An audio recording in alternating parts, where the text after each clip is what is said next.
Good afternoon, because it's just 2 minutes afternoon right now, everyone. Welcome to our INCOSE Lunch and Learn session. Today we're going to be having Phil Bianco talking to us about some of the software systems engineering and systems architecting work that he's been doing, and some ideas about it and things that we can take with it as we move forward. I'm Dave Long. I am your cruise director for today, and you have to listen to me for a few minutes until I turn it over to Phil, and we get him going. And I want to let you know that this is part of a Lunch and Learn series. We're at the third of the series right now. We've had machine learning, and we've had the zero trust discussions over the last 2 months. Those are available on our YouTube channel, and we'll give you a way to get to those too. There's a dedicated playlist where you can find these and click into them. Next month, we're going to be also having another presentation by SEI looking at the risk estimation when we're looking at developing code. So we'll hope to see some of you back then. So with that, you're not here to hear me today. You're here to listen to what Phil has to say about software architecting, how to analyze it, how to evaluate, how to move it forward, and getting some ideas that we can take and we can implement in our day-to-day jobs. So Phil is up at Carnegie Mellon Institute in the Software Engineering Institute, or SEI, and has done a lot of really cool stuff. Reached out and worked with people in industry, worked with people in the Department of Defense. As we were talking a while back, we discovered that the circles that we run in are separate, but just barely. We've got a lot of edges that touch each other and know each other. So I'm guessing that it won't be long until we our Venn diagram gets a little bit more intersected here. And you can read about what he's done, where he's been, but there are things that you don't find out about him here. He's an amateur lumberjack. He got himself a chainsaw and has been clearing woods with it. He shows up when there are storms and people's trees go down and block the roads. The different companies show up and say, "Hey, we'll take out your trees. It'll be $4,000." And he'll show up with a chainsaw and say, "I'll cut them up. You just find the labor to move the logs and get them out of here." And it's not many people that really pride themselves on being a lumberjack like that. He's also talking earlier today about being a soccer dad. And he had never played soccer, never seen it, but his kids got into it, so he rolled in right with it, and now he's a full-fledged soccer dad. So with that, I'm about ready to turn it over to Phil. Phil, are you ready? Yes, sir. All right, I will stop sharing, and you've got the screen then. Okay, great, thanks. Yeah, that amateur lumber thing derived from the bad storms we've been getting.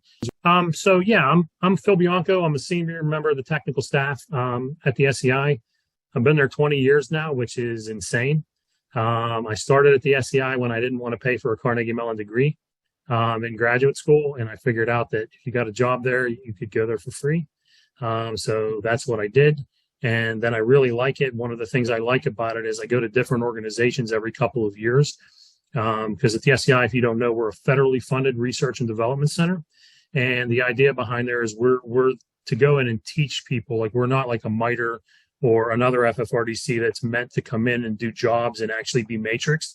we come in for a couple of years to show you how to do certain things in system and software engineering, and then we move on to the next program. So it's always a different challenge. In the Air Force now, I've been working with the Air Force now for almost 4 years, which is rare, but I flipped from one office to the other. But there's so many challenges. I have a feeling that I'm going to be there for a while. Making a lot of good relationships. And so here today, I'm here to talk about software architecture assessment or evaluation. And, one of the things I want to go through in my talk is no matter how you're analyzing an architecture, there's a set of principles, no matter what process you use or technique you use, or even what level you're in, there's some principles that you should follow that will help you get repeatable results out of an evaluation activities, rather than typically what you see is a lot of opinion-based reviews, or, people have an analytic model for reliability. And so they give you tons of answers on their reliability questions, but you're really worried about performance as well, or safety, or some other related property, or you're worried about cost of change, and they're not focused on that. We want to get that holistic view of every quality attribute, and then, have prioritized qualities, and then, work on the trade-offs amongst those. So just our training objectives, just at the highest level, I'm going to talk about, why you would want to analyze architectures and why you would want to invest in doing that. Then I'm going to talk about evaluation principles that apply no matter what technique or process you're using, even if you're using something custom in your company, a custom process that you created. You might want to look at these principles and say, hey, are we hitting these things? Are we doing it this way? It may help you make that process a little better. Then we'll go into our technique, the SEI Architecture Tradeoff Analysis Method, the ATAM. And we've probably done over 100 ATAMs for the DoD on large programs, and probably 30 or 40 for industry. And so we've done a good bit of these, and the numbers may even be higher. And then you can see that everything is trademarked or service marked. A lot of people are doing ATAMs in companies. They'll share their experience with us, but they're not following the process, but they are following what we call the fundamentals and techniques behind ATAM. So it's interesting, and we'll go through. So let me just move something out of the way there. So again, when we talk about architecture analysis at the SEI, we believe that your architectural decisions, so whether it's a software or system pattern that you're using, or whether it's a technology choice, those key architectural decisions are going to be key to figuring out whether or not you're meeting your quality attribute or non-functional requirements. And so remember, architecture, is about structure and about relationships. So whenever you do something to improve one quality attribute by changing the structure or changing, a component in there, satisfaction of other quality attribute requirements may be impacted. Now, sometimes you don't care because they're not, your high priority, or because, say you're talking about something like performance, you may or may not, you may have the capacity and performance doesn't keep you up at night. So you may not care, but it's still good to be cognizant and document those trade-offs in case you start pushing up, say your business grows or your mission grows, and things start changing, then those performance requirements may pop up, and you can go through this analysis and rationale. So we believe that architecture is where, it's critical to realizing the quality attribute requirements, and they should be designed into the architecture.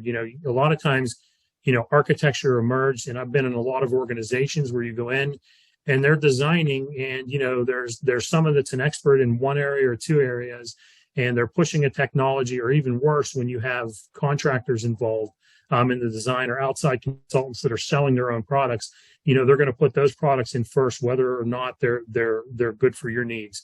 And so you need to analyze that, and they should be baked into the architecture. And then I think this is pretty easy for people to understand. Architecture can't permit, it can permit but not guarantee the satisfaction of any quality. So it's easy to understand when you think about a layered system, and you have this constraint where layer A can only talk directly to layer B and can't bridge and go to layer C and on down. And then typically the lower layers are never allowed to make calls up. So you have those circular dependencies. And developers often in times of convenience or when they're under the gun, or just because your layer and its documentation doesn't make sense, they'll bridge those layers. And then you have a brittle system where things that you didn't want dependencies or coupling between, all of a sudden it's there. And so you have to run static analysis tools to check those dependencies and then have those fixed, especially if you're following an agile process, have those fixed quickly when you find them, rather than having hundreds of them put in there and then wondering what you're going to do and wondering why you're having these high costs of change when new features need to be added or things need to change. So again, we believe that architecture, they're the earliest artifacts that support, analysis, so typically, when you're doing your requirements engineering or creating the vision, that's not sufficient. A context diagram or an OV1, if you're from the DoD, that's not going to allow you to reason about your quality attributes. You want to have a set of decisions combined together into coherent views, no matter how you decide to document them. And in the software space, we have like module views that show the structure of the code or the structure of the modules and the use relationships, the contains relationships. Then component connected views show the system at runtime and how things and the protocols that are used. And then also allocation or deployment views where you show how the software is deployed. And so that's the idea, is to document at least those three views, then sequence diagrams and state charts as needed, depending upon what you want to reason about. But when you create those views, you want to have this analysis and communication in mind, so that you can create the right views and you're not just creating views for the sake of documentation. And then it's important to understand that every design is going to have risk. Nobody can create a perfect design. And architecture analysis is primarily a risk identification activity.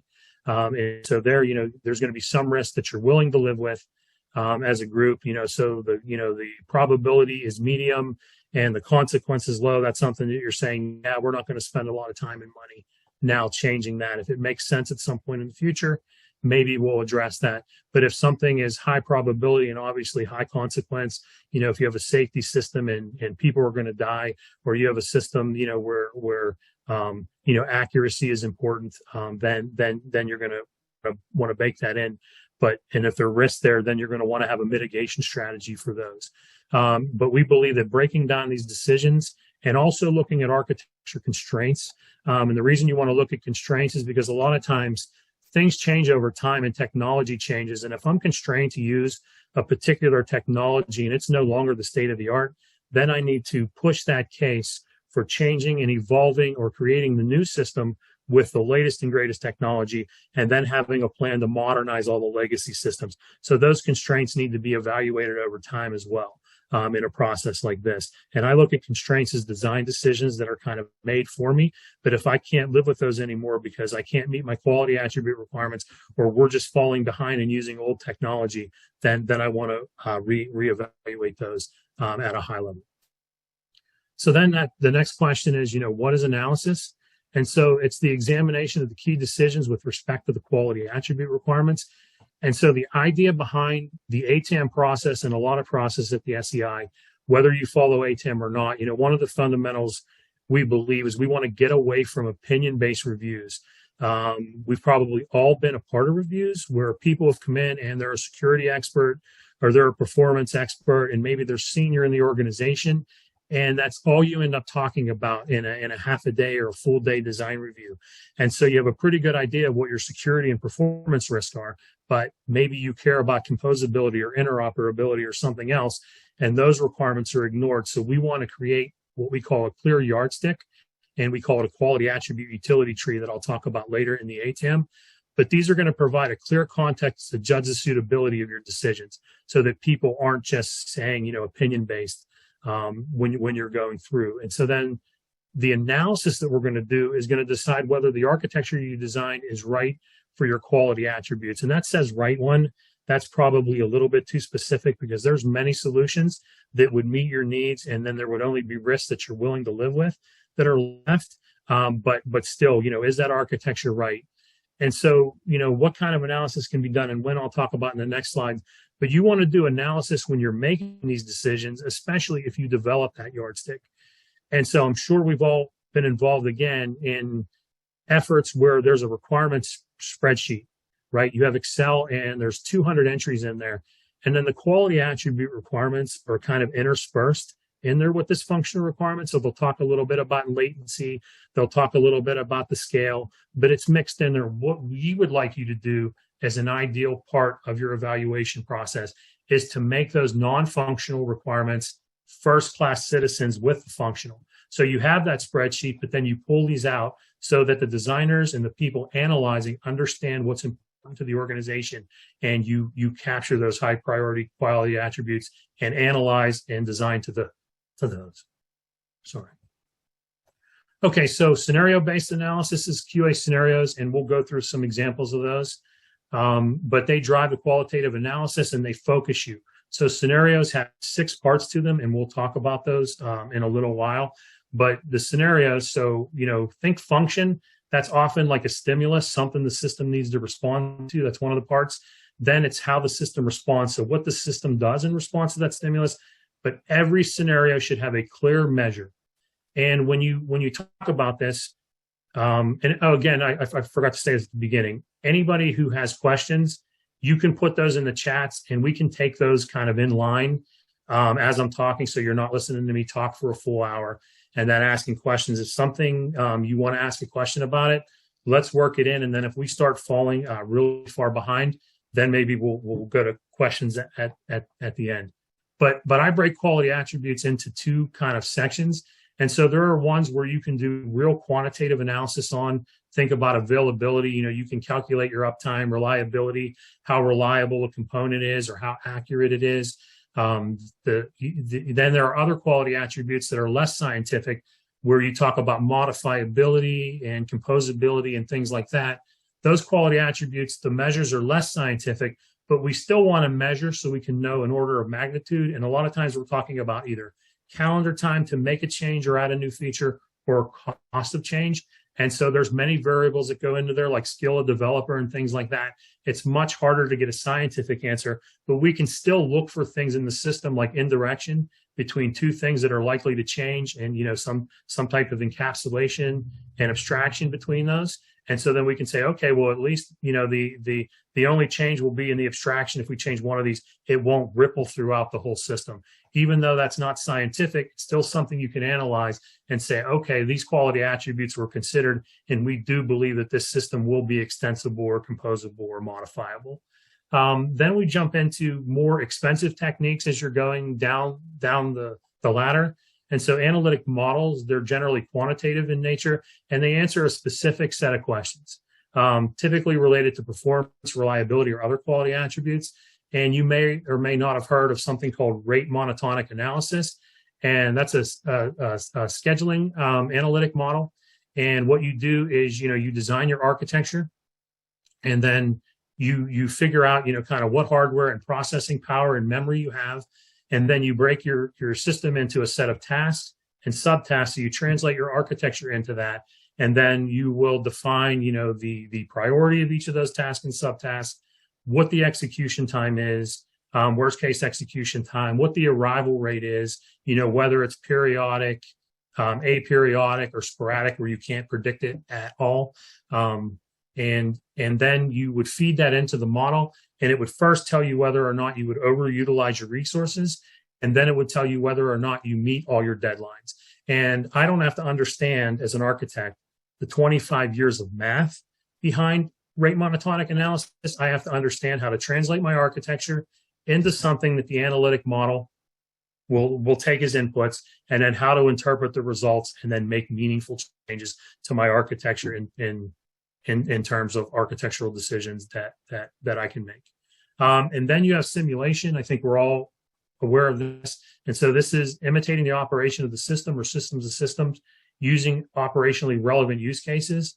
And typically these are very complex, and they have a lot of moving parts to them.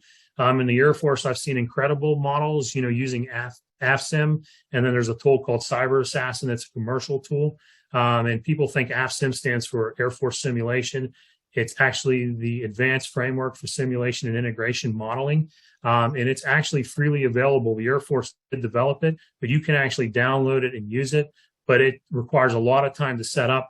but it has a set of analytic models and then lets you run through that, and you can do architecture trade space analysis there and make changes to your architecture or to the system and change the properties and allocate resources, across that system or system environment, and figure out, how that does to important numbers to achieving that scenario.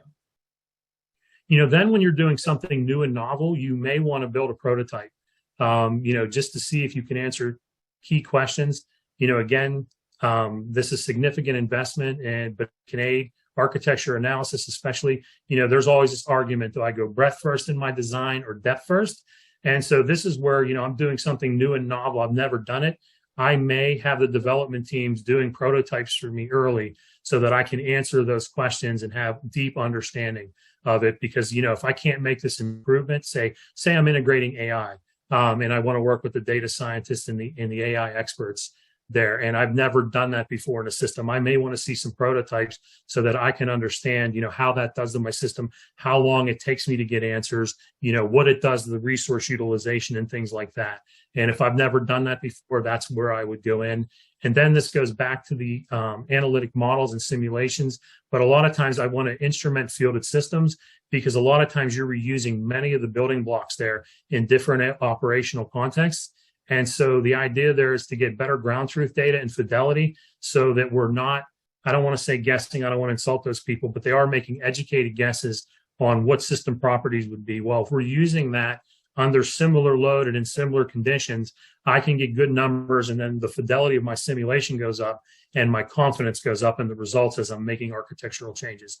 And then the qualitative analysis, like ATAM, it's done early. And we like to use this as a way to shine light, where you can spend those resources, the higher fidelity analysis that you're needing to do, and the more costly analysis on where you need to do that based on the risks that are identified.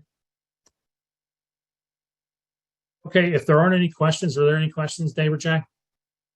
We've got a couple of them that were sent in earlier, and they're asking about ATAM interfaces, how they interface with traditional design analysis methodologies.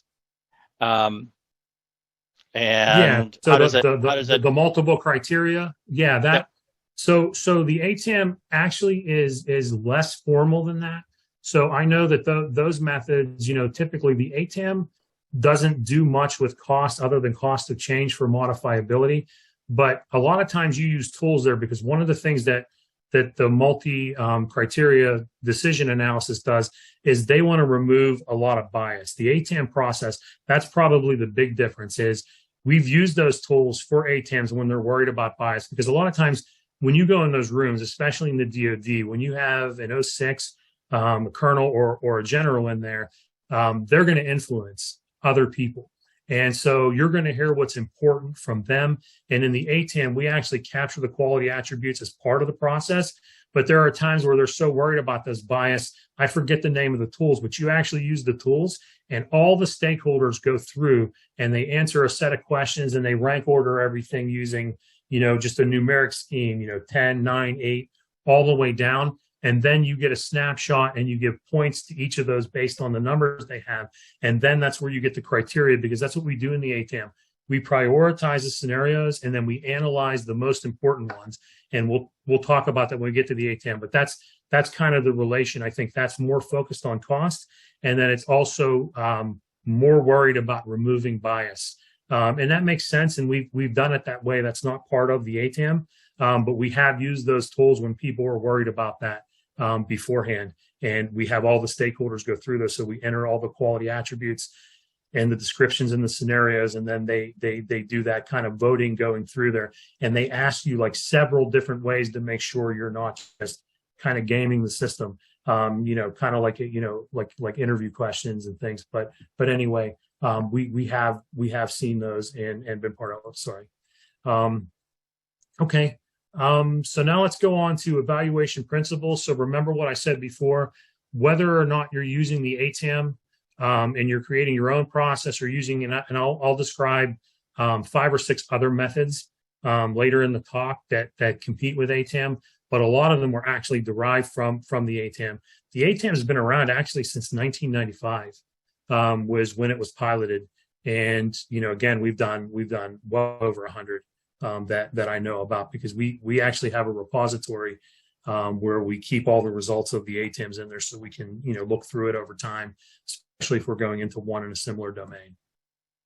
Okay, so here, and again, this is an extremely trivial system that only shows one approach at a high level. We don't want to get lost in the complexity of it. But just a simple example, I'm going to illustrate the principles of evaluations.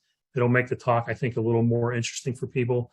But, this is my DoD background. This isn't any system. This is just something that I made up pretty quickly to illustrate these concepts.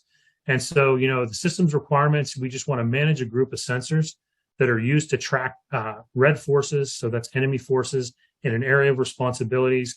We want to be able to fuse the track data from multiple sensors and provide timely updates to operators. And so the system would need to be flexible, where it's easy to add and remove sensors while maintaining other key QoS metrics like performance, reliability, and scalability. So just a simple, requirements. So one of the first principles we talk about, and there are actually 3 principles in here, but when we talk about avoiding opinion-based reviews of what's important and only focusing on a few issues, we talk about building a yardstick. When you don't have a yardstick, there are some architectures that are out there that are just bad.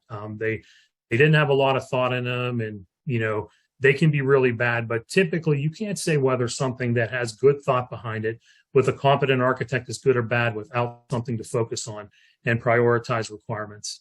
And so again, we want to ensure that the design solution has the successful properties. So you can think of timing, cost of change, sensitive. IEEE probably lists 100 and some quality attributes. And so what we do at the SEI, when we go into an organization to do an evaluation, we don't want to argue about that label. We feel that it wastes a lot of time. When you think about something like a denial of service attack, okay, what quality attribute would you put that under? Some people would consider it availability, because denial of service takes my system down. Other people would argue that it's security, and a lot of the techniques to handle that, come from security patterns and tactics and things like that. So I don't want to argue. Okay, what I want to understand is, what do you care about? And so the stimulus would be, a denial of service attack. The response would be obviously that it's, operations, critical operations are still available for users. And then you would typically measure that in terms of nines, or, if you go the security way, only 1 in 10,000 denial of service attacks are successful. Just some way to measure it that show us kind of what you care about. And what the label is really doesn't matter, because you're going to do the same thing, whether or not someone calls it availability or security.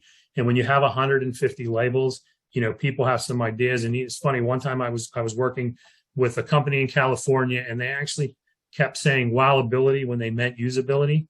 And they also meant high performance. They wanted to be able to click on something and then bam, have the operation done imperceptible to the user. So those 2 things. And so we created some scenarios. They ended up being usability and performance scenarios, but I wasn't going to argue with them and waste time. Let's figure out precisely what you're interested in. Then we can put a label on it if it makes sense. And then behind everything we do, we believe you have to have the stakeholders there. I've gone into organizations and they've had me design things where they're not involved. And then whenever somebody pushes back against that design, when we're doing the analysis, they're like, yeah, that's the SEI's design. And so I learned in experience after a couple of years at the SEI that I want to make the organization, one, give me the requirements, because they know the domain better than me. I can help them as a partner, but I want to make sure that they're involved, and then they're also involved in the design. And now when I design things for organizations, I will help them answer questions, but I make them get up there, present it, and defend it, so that it's the organization's design and not outside consultants. Because that's what the SEI does. We're applied research. So we have a research arm, and then we have a consulting arm, an engineer track, which I'm a part of, where we actually go out and help people design and build systems. So anyway, we start talking to the non-technical stakeholders, and before we can get the quality attributes, we want to get what we call business or mission goals. And so they're just high-level statements that guide us in developing those scenarios. And so a flexible system that incorporates new technology and communication mechanisms easily, flexible system that allows new features to be added with minimal cost, highly intuitive user interfaces, low latency and resource consumption, and highly robust. And so these are going to start guiding our quality attribute creation. Okay, and then you have those business or mission goals, and then you want to more precisely define what you mean by those because they're too vague. You cannot go into an organization and design based on statements like that. But at least that makes a connection to the decision makers. A lot of times the people that have the funds that you're looking for when you want to build a system or you want to improve something and you're looking for resources. So you need to talk in a language that helps them. But then you get to the quality attribute scenarios, and that's what you give to the designers that help them pick these patterns and make technology choices when you select between a few different technologies. So again, they bridge that gap, and they're what to the quality attribute properties.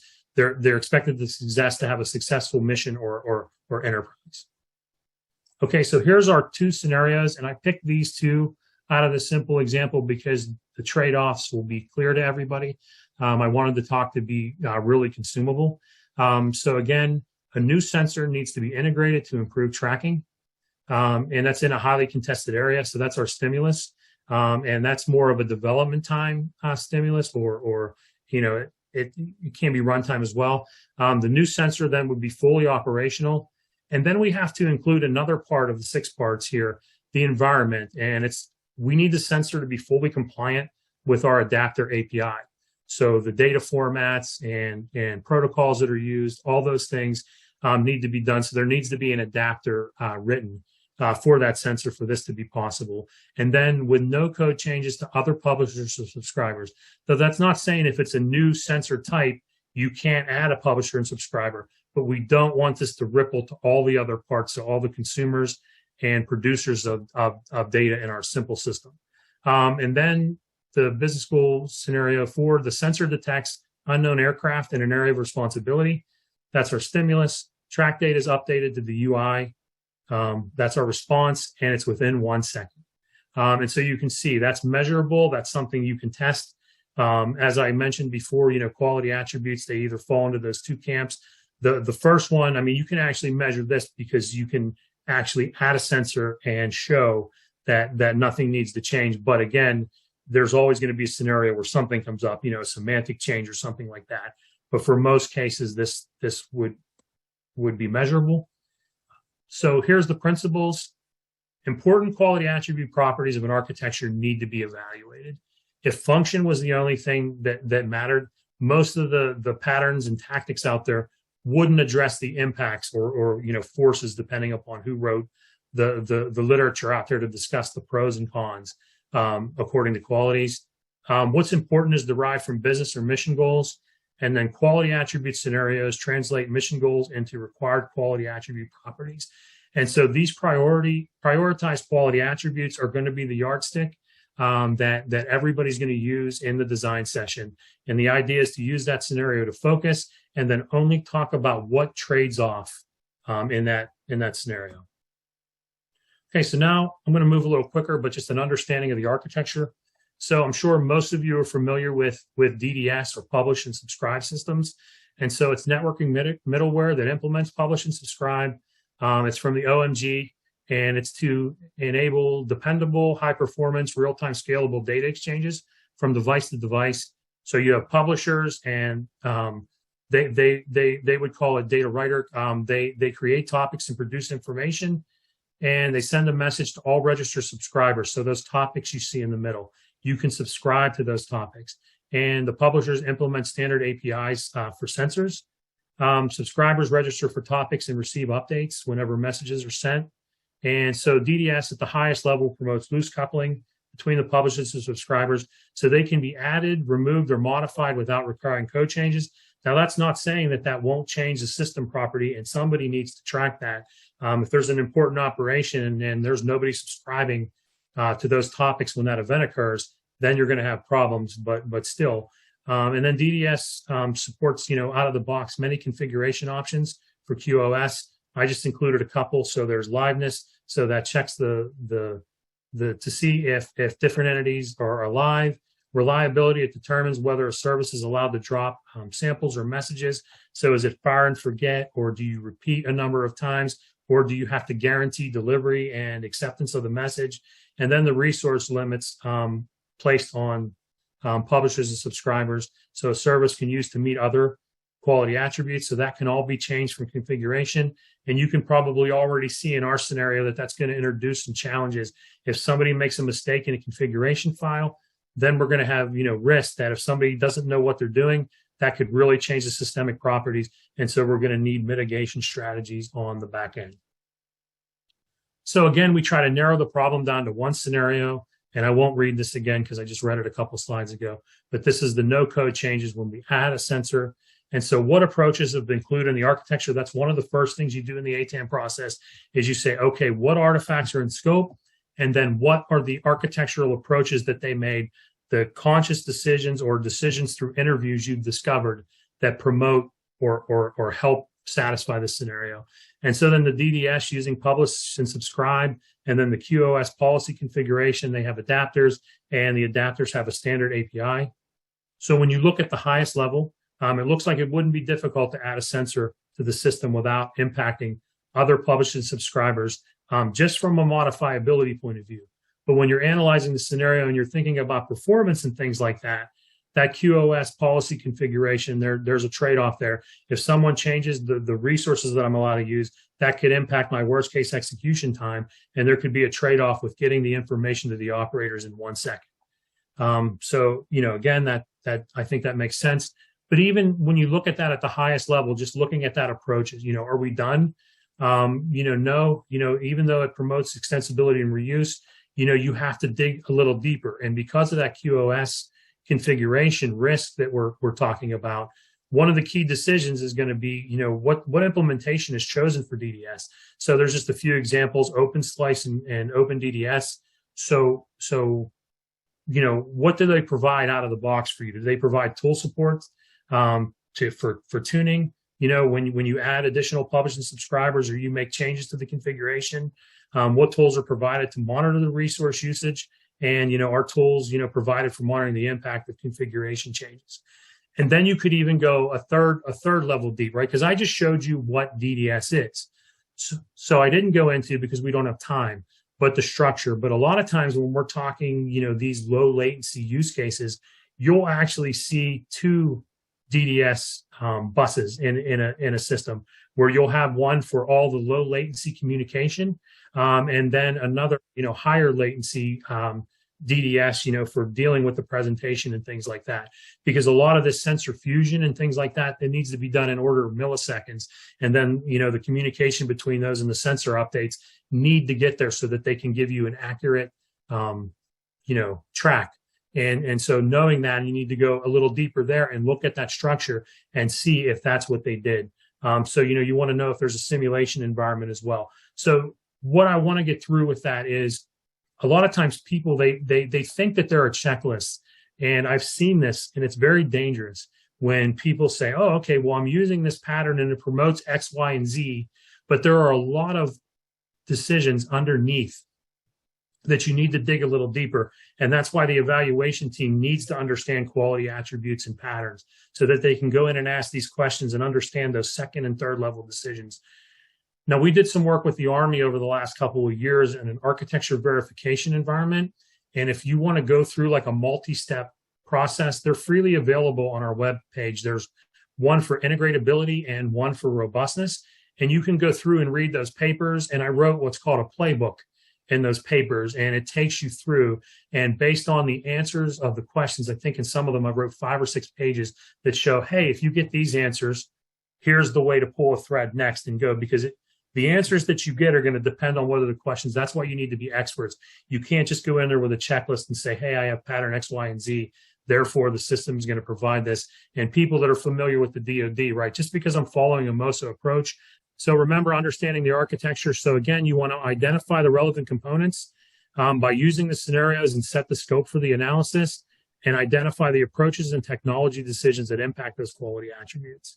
And then you want to identify the side effects. Those trade-offs are very important. because even if it's a trade-off that you're not particularly worried about or keep you up at night, over time things change. You could acquire a business and then all of a sudden you're doing 3 times the number of transactions that you were doing, and scalability and performance all of a sudden becomes a problem. And so where the decisions are, because a lot of times you're tweaking things, to the decisions, change those parameters that go into those models. And always remember that there are patterns, there are known solutions to quality attribute problems. And so, if you go out online, you'll see a lot written by Martin Fowler on microservices. You have the Game of Four Patterns books.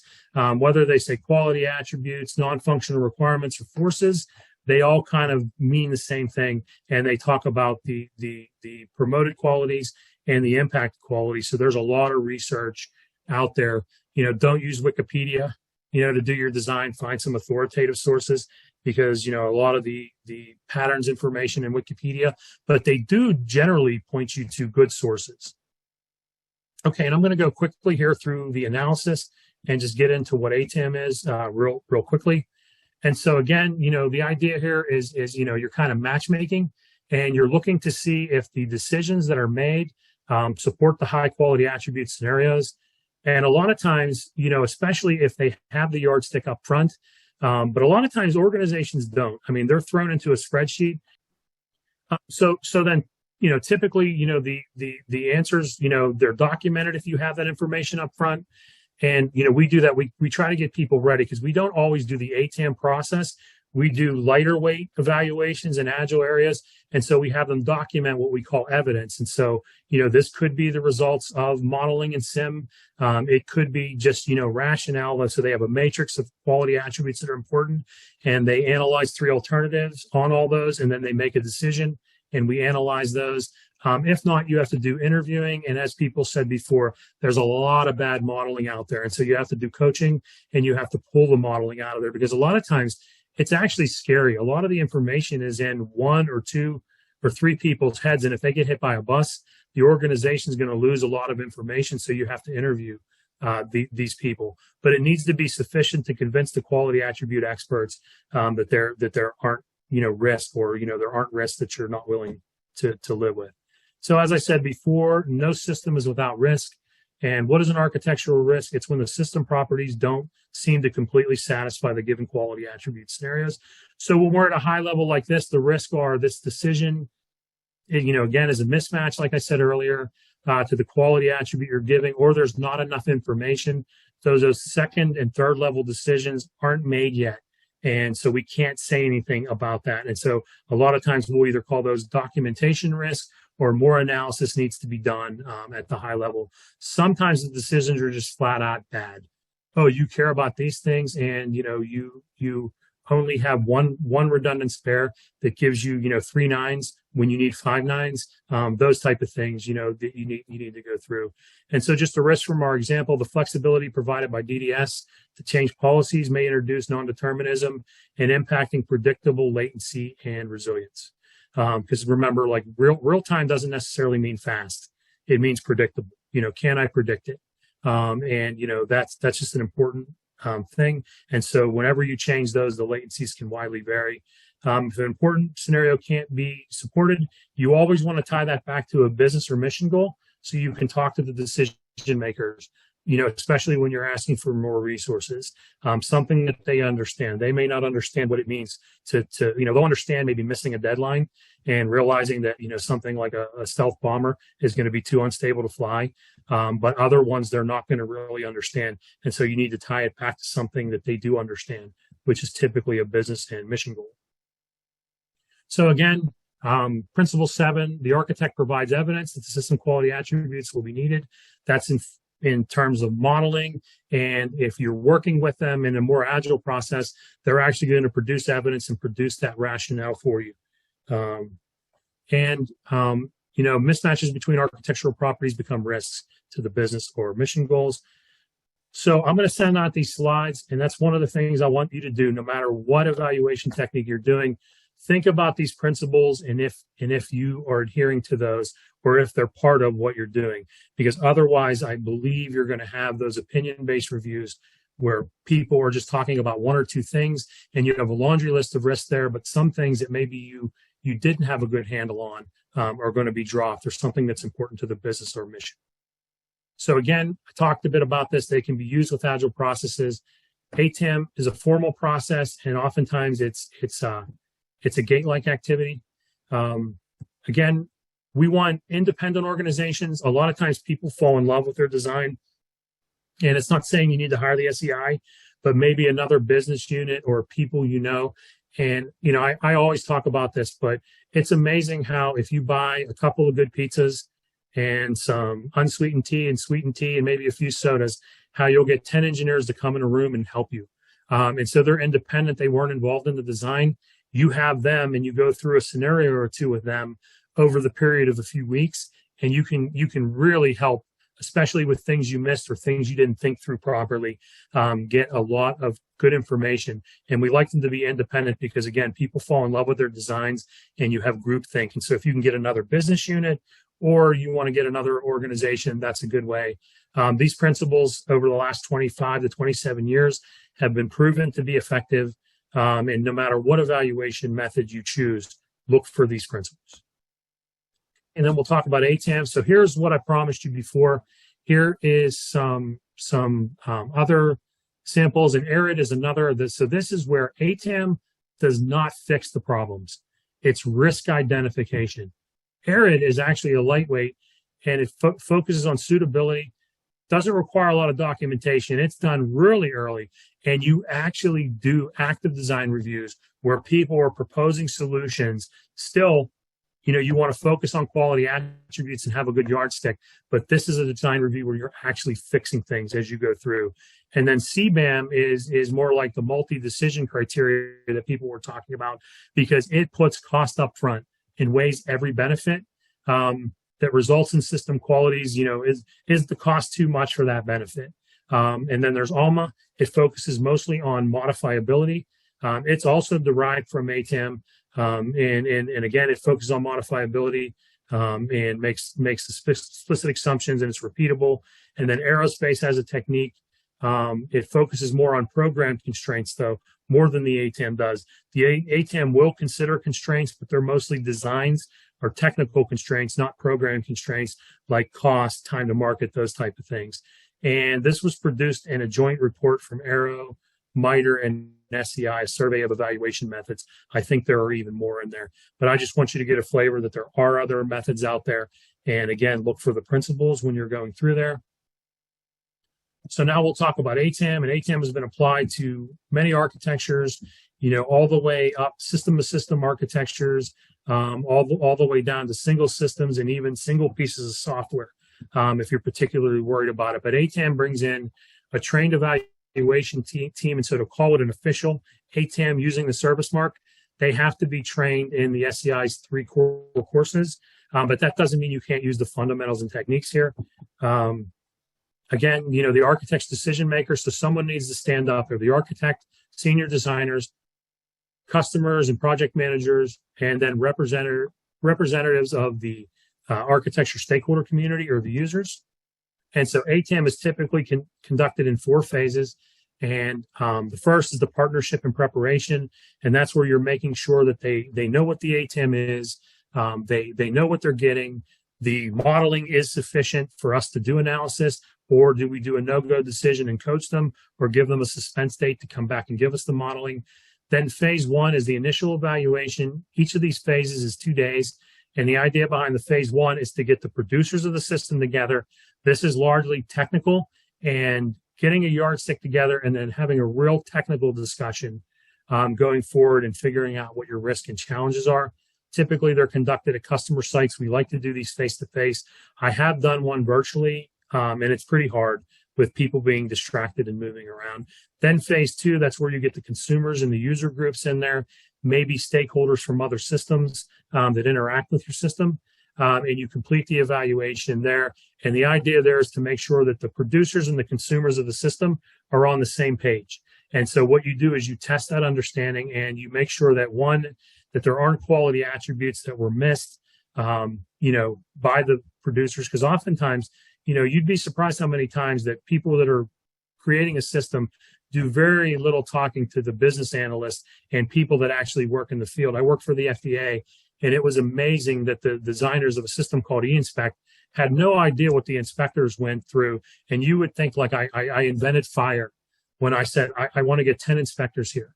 And I want to see what they're going through. And they were going to create a similar solution to what they had, but it wasn't realistic because the inspectors go out in the field and they're in foreign countries a lot of times inspecting food and medicine and the plants that they're created in.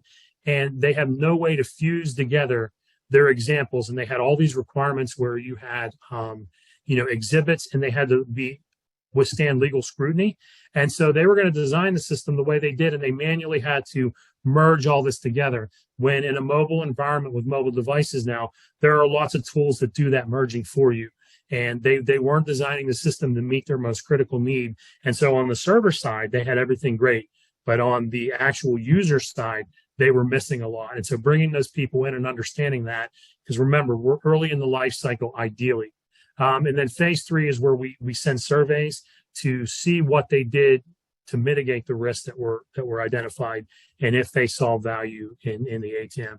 And in the DoD, I only have like a 30% hit rate. And I think a lot of times people filling out the surveys coming back, it's kind of weird, especially when in ATAM, we don't have a pre-existing working relationship with them. But in industry, I almost always get feedback on it. When I send out a survey to an industry customer, because they spent money, and a lot of times, not to knock the DoD, but a lot of the people that paid you to do that, they're moving on to the next duty station sometimes by the time they get that survey. And so they're just busy and in a new thing, they don't get it. But industry, they always want to give the feedback. And so it's nice to get that feedback from them.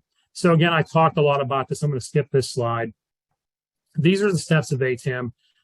There are tech reports, about it, but basically what I'm doing now, just describing the ATAM, then someone from the organization presents the business drivers, the architect will present the architecture, and the evaluation team is taking notes of the architectural approaches so that they can get the architect to agree to those, so that when you're doing analysis and challenges come up and risks come up, they're saying, well, we're really not doing it that way, or we're doing it this way. And then a lot of times when I do an ATAM, if it's not documented, and they say they have an approach in there that's not in any documentation, wasn't in the presentation when the analysis is going on and the questions, then I will tell them, okay, that's a documentation risk. We'll take your word for that, but until it's documented, we're not going to take it. You generate the quality attribute utility tree. I'm going to show you that, and you analyze architectural approaches. So what is the quality attribute utility tree? This is a way to get that snapshot. A lot of times I create these using mind maps because it's really easy to move things around. And so you have the scenario, you have concerns, you have the actual quality attribute label and utility, but it's a way to capture these. The highest level nodes are typically the qualities, and then the scenarios precisely define what you need. And so here's what a quality attribute utility tree looks like. And this was just in PowerPoint, and it's kind of dated, but you can see the idea there. But if you use a mind map, you get more specific as you go left to right. And so you start with utility, and then you go to the label. Okay, what do I care about? But a lot of times people talk about concerns first. And so you'll hear somebody say, you know what, I'm really worried about data latency, or, changing this one COTS product that we use everywhere is really keeping me up at night. And I'll say, okay, well, that's a modifiability scenario. We start filling it in. And then you can see there's parentheticals there. I'll talk about those in a second. But you can see these are just free form. You're capturing these quickly, but it's add new middleware in 20 person months, in less than 20 person months of effort, and change the web user interface in less than 4 person weeks. That's a scenario. Then you can see there's ones for hardware failure and COTS failure. Power outage at site 1 requires traffic to be redirected to a new site in less than 3 seconds. Those are the scenarios. You see the measures, you see a stimulus, power outage. What do? You redirect traffic.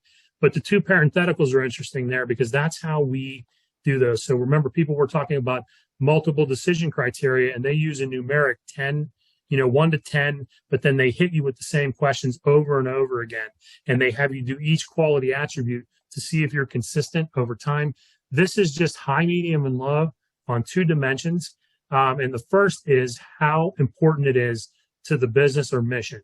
And so just high, medium, and low. So high means basically don't build this system if you can't meet it. Maybe that's an overstretch, but it definitely means without this, we're going to worry about the utility of the system overall. Then the second is how difficult the scenario is to satisfy. based on the architect. So think high means, hey, this is something I've never done before, or with the constraints and the budgets you have me working on, I don't believe this is possible. Then medium means could be costly, but we generally understand it. Low means we believe we have a good handle on that. And back to the first dimension, medium means, it's something the system should have, but if it didn't have it, I'd be willing to negotiate that out for something higher priority. Low means, hey, it's a nice to have. If we have it, that would be great. And typically you start analyzing the highs first. And you'd be surprised in a group of 30 stakeholders, you can get these highs or them to agree on whether it's high, medium, or low actually much faster than you think. Now, when we tried to use numbers, it was very challenging. People arguing between an 8 and a 7 was very, very challenging. But this is the idea.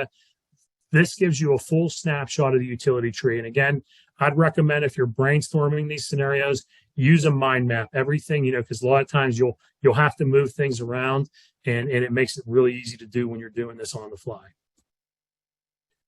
And then scenario outlets, we talked about questions and everything, so I'll go through this.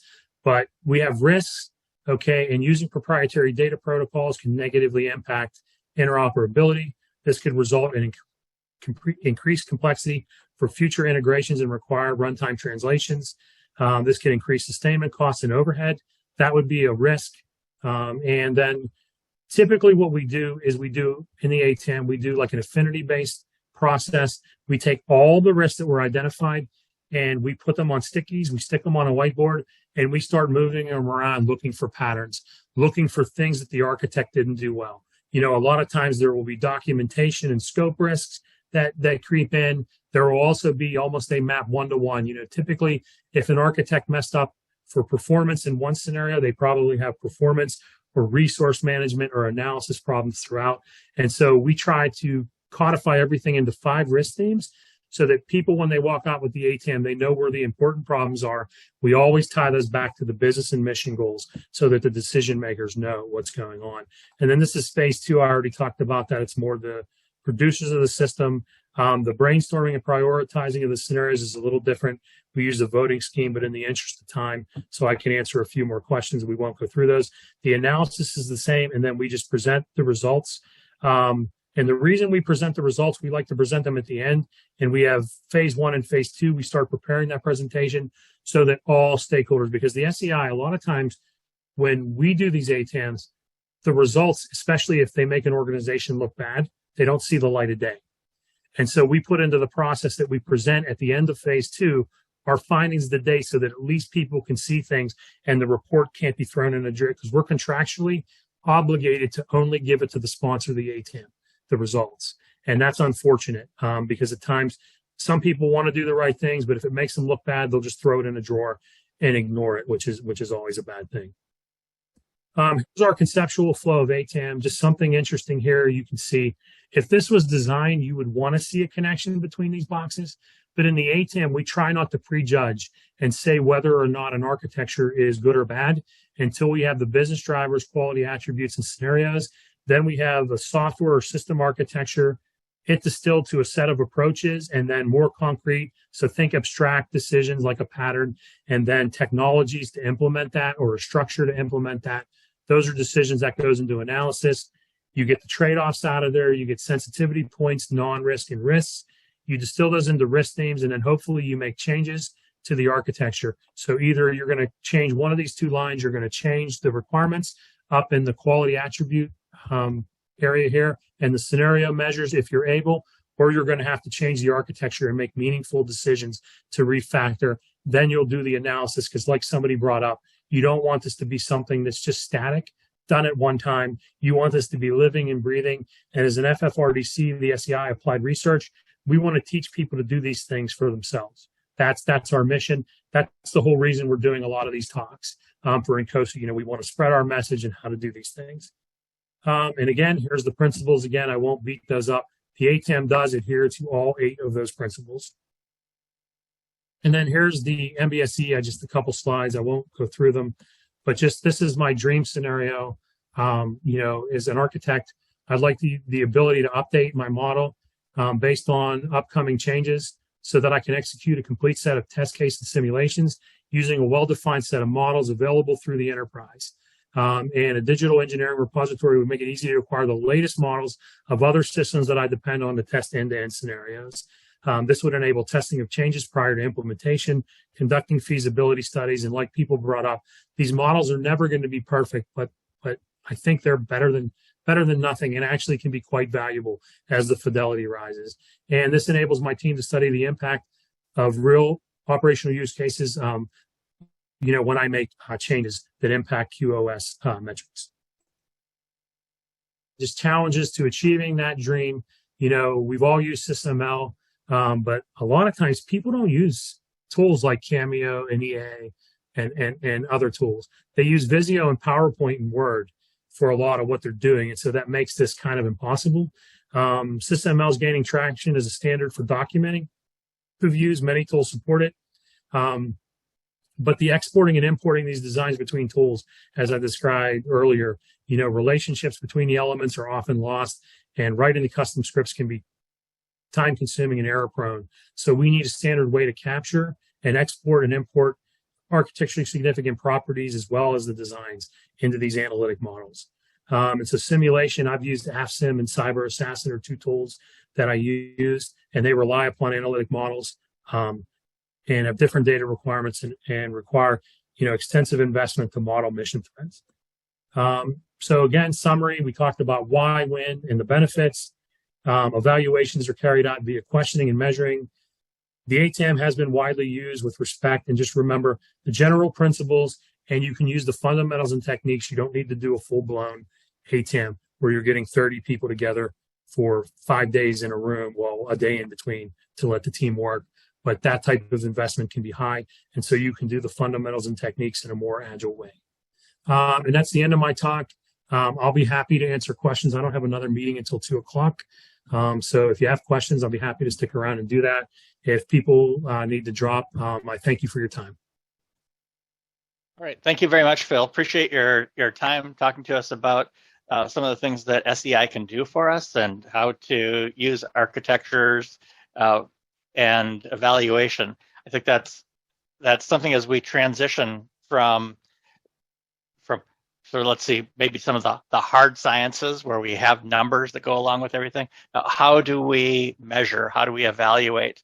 And if we take a look at a lot of disciplines, when they start, they are fuzzy and we don't have those metrics. And I think we're learning how and getting better at measuring this systems engineering and systems system architecting. So it's fun being part of a growing and maturing domain area. Any other questions from anyone? Yeah, actually, I have kind of a comment. This is Jeff Schubert. Sure, Jeff. So Phil, as you stated about SysML and Visio and PowerPoint, I think the unfortunate reality is the majority of practitioners creating models using SysML or UML are doing nothing but creating Visio diagrams in a very expensive tool environment. And that's the reality. They're not models. That's right. And we have to fix that, okay? Both in the industrial side and on the government side. And I bring this up because I had an experience on GBSD, which you mentioned, where the government adopted years ago the IEEE standard for conducting technical reviews, which is 15288.2. And it was called out on the program on the government side. Yet the architecture descriptions for that particular aspect of the system under development, right, which was the design system for GBSD, didn't talk about 15288.2. It didn't use any of the language of 15288.2. It didn't use any of the activities or processes. It used nothing but colloquial activities and processes that the authors were familiar with, right? And it wasn't until it got down to the second tier contractor that I was working for that I brought up the existence of 15288.2 and said, why is there a disconnect in the architecture with the standard? And so ATAM might have caught this up on the government, the DoD side, yes. Maybe it depends on who was in the room. If the contract, like if you were there, that would have been part of, because that's the way the ATAM works. Is it the scenario analysis? Like, we open the floor for people to talk about it, and then we do the structured questions, but the technical people in the room actually do the probing as well. And so that could have caught that. I don't know how long it's been since you've been involved with GBSD. They have a whole architecture initiative that I'm not involved in, but they brought heavy hitters in like Grady Booch and others from industry, SEI, MITRE, and they're trying to improve all the architecture practices across the board, including education and videos and things.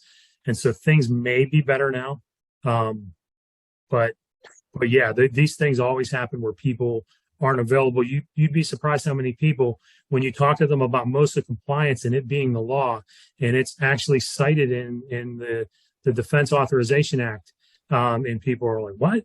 Oh, okay. And then they think, okay, well, there's just a checklist and I'm using these 10 standards, therefore I'm MOSA compliant. And I get shot down all the time because I want to, have governance, as part of that, into MOSA, but it requires an evaluation to truly say whether or not someone's MOSA compliance, sorry. Need to get a drink here in a second. Yes, thank you. We've got a couple questions that have popped up in here. I had them covered up with the other window for a little bit, and I didn't realize it. Let's see. Let's go to some of Brian Larson's questions. He's got 2 of them in here, 3 of them in here. Okay. How do you account for bad modeling? That's Kevin Aldridge. Sorry, that's okay. Yeah, so one of the things we do in the ATAM process is we have a phase 0, and in phase 0 we actually go through and we do architectural coaching, and during part of that phase 0 they have to be willing to fix the modeling, because that's true. One, they're either missing things, or a lot of times, like when you're doing DODAP views, they're using it and they're calling it an SV1, but it doesn't have anything you would expect in an SV1. They don't have the right information, and so we coach them through, and we try to, even though we didn't talk to the stakeholders, we try to figure out, okay, what are the important quality attributes, and then what views, and we actually coach them and run through this. And so we'll do what we call is a no-go decision provisionally, and we'll fix the modeling beforehand. Now, that's if you have time. A lot of times, if the modeling's really bad, I might scrap the ATAM, and I might go with something that, says, look, we'll do something more like the active or design reviews. It's called an ARID process.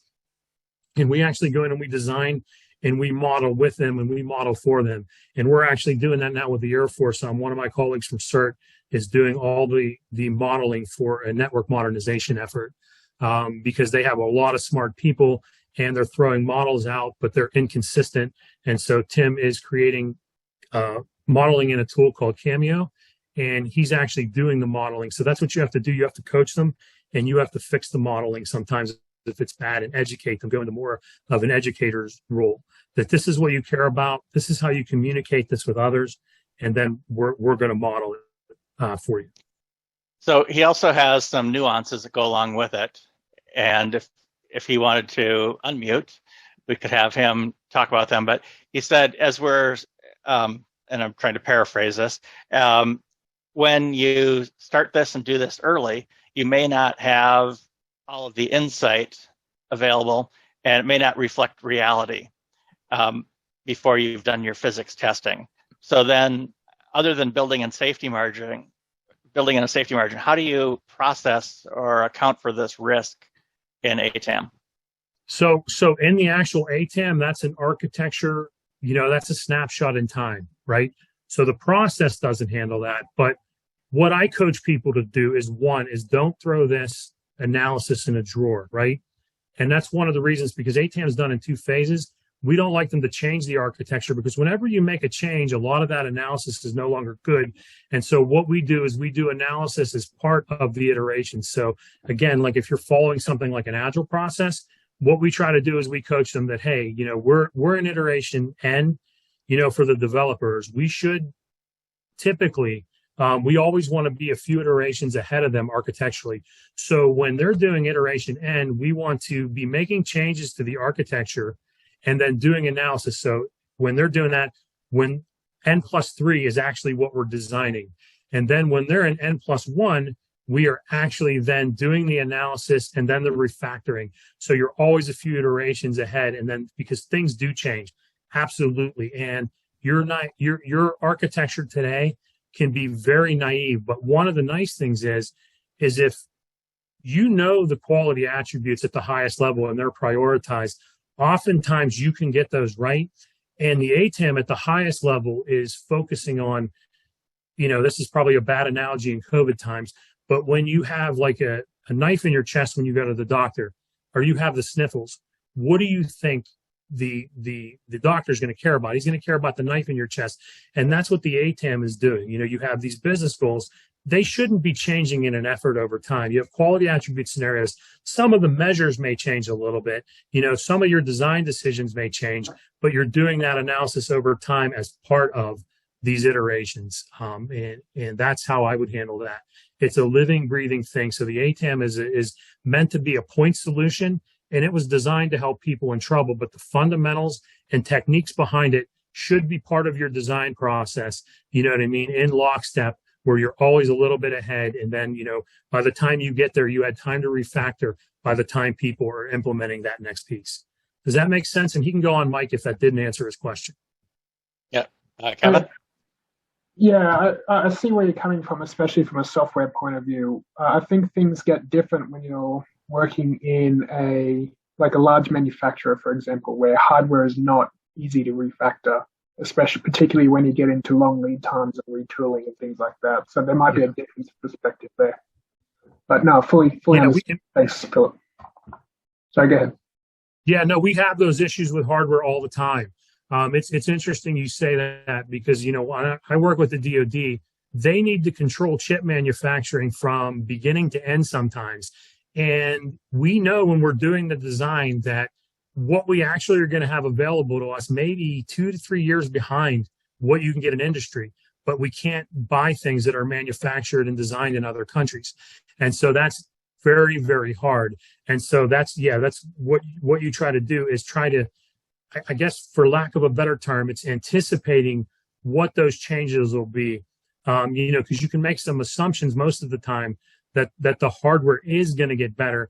And then if you do things to design abstraction layers between the hardware, and the rest of your system, then typically, that's why you have standards like HOST in the DoD and things like that. I forget the acronym, but they have standards, for that. So you design all the interfaces to the hardware, and then your system interfaces with those. And they also define certain things. That's how you have to get about that is typically, you're going to want to have some layer between that so it doesn't ripple to everything else in the systems that you're creating. Okay, Brian Larson. Oh, go ahead. No, I was going to say, I actually have to drop off for another meeting, but I guess that makes sense in layers of abstraction work from a software point of view. Where I'm not getting it is, say, for example, if you're dealing with a regulatory compliance thing and you're designing an engine, right, a gasoline engine, right, then you may have strict regulatory requirements, needs, and you may model how that engine may work. And you may you can build up assumptions around how that engine works, but then later on, you run into an issue where, this key variable that's important to my modeling or important to the operation of my system wasn't modeled correctly, right? And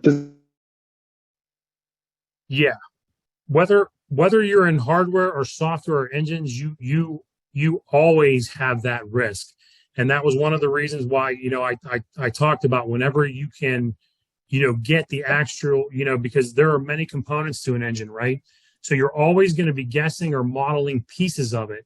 But typically, you're using some type of product line. For some of them, you're combining together. So a lot of those properties you can have right, but that's why they call it a model, right? It's not the real world. You're always going to have those issues, I think, no matter what you do, whether it's physical, whether it's software, whether it's system.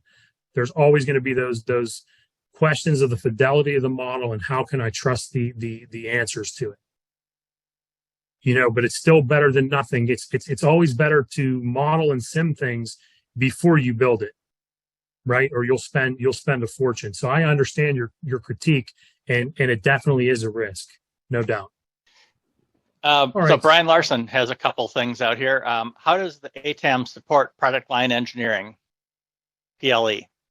Yeah, so typically product line engineering, a lot of times you'll get either variability scenarios that you're going to want to define for your components.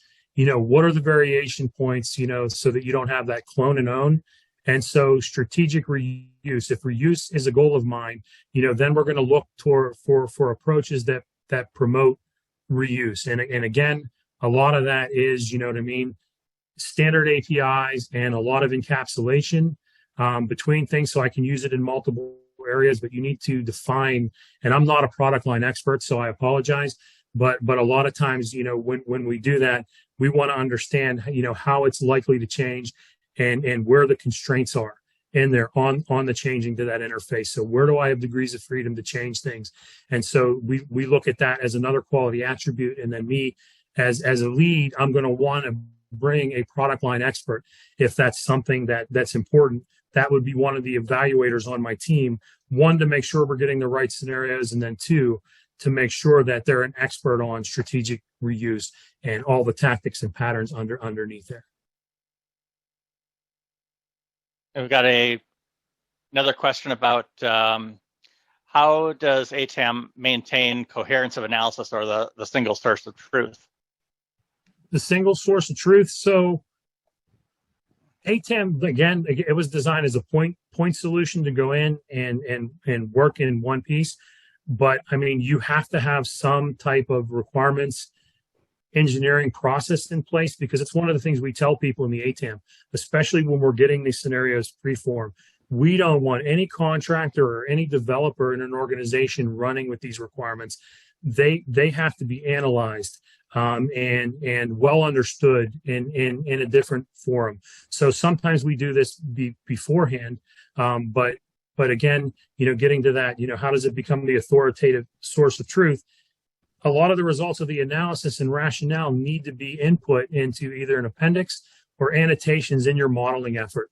And so a lot of times what I do is, again, not everything's important, right? But whenever I create a view, whether it's a static view, a runtime view, or a deployment view, there are decisions in there that I want to have documented in my model, and I will actually annotate in Cameo. So I will annotate a clear decision. I will say, here is a requirement that we have. Here is what we did for it, and here is what else was considered. So you can just mouse over that component and see the key couple of decisions there in an annotation. And then that way it becomes the authoritative source of truth. So this analysis goes in there. Now, as far as the risks, ATAM doesn't have a risk management process to it. These risks need to be racked and stacked after the ATAM. And so you need to go to your risk management process and say, I have these 4 or 5 risks from the ATAM, and, we know that they're important and we need risk mitigation strategies for them, and they need to be tracked. They could be in your top 5 risks or maybe right outside the top 5 risks, but they need risk mitigation plans for them. And so this is an input to those 2 activities that would give you the authoritative source of truth on those. That's how I would handle it. But I annotate a lot in Cameo. When I'm working for the DoD, not every decision that's made, but the important ones, and then what my rationale was and why I think it supports something that's important. Okay, and then do you recommend AADL for modeling systems or the software architecture? Well, so that's our technique, and AADL is a standard. It's used a lot in the automotive and avionic areas. I think it has a lot of good. But when I go out and do customer work, I try to be an honest broker. And there are lots of good tools out there and model, ways to model things. And to be honest with you, if you want to standardize things, across the board, we have a lot of work to do, because I see all these SysML models, but one of the things that's missing, and there's a lot of, like, I don't want to say hand jamming, but getting these information, like AADL is good, and they have a lot of reasoning frameworks for it, but there's no end-to-end tool chain where you can import from an architectural model directly into AADL or Cyber Assassin or HalfSim. A lot of people have to do that. What we need, and I talk about that in the last 3 slides of this talk, we need to have a standard for these quality attribute properties. Think about worst case execution time for a component, its availability numbers, in a way that it can be imported from one tool to the next and allow us to do reasoning about it, so that I can get a set of models, okay, for, like, say, a system-to-system approach. I can get all the system models that are available and get all those numbers, and then I can put them in an analysis tool and do these things without having to hand enter all that information. And you see that across the board, and some organizations do it. GBSD in the Air Force, the ground-based strategic deterrent. Thinking about washing my clothes here. But they do that well. They've written some style guides, and they talk about how to capture those properties and how to export them into an XML format and then share them with other organizations. And I think we have a lot of work to do. AADL as well. Any of these tools have those issues. So I'm not really cramming AADL down there, the SEI. That is our method. That is what our MBSE team uses. But in the Air Force, I have not used AADL to date in the last 4 years.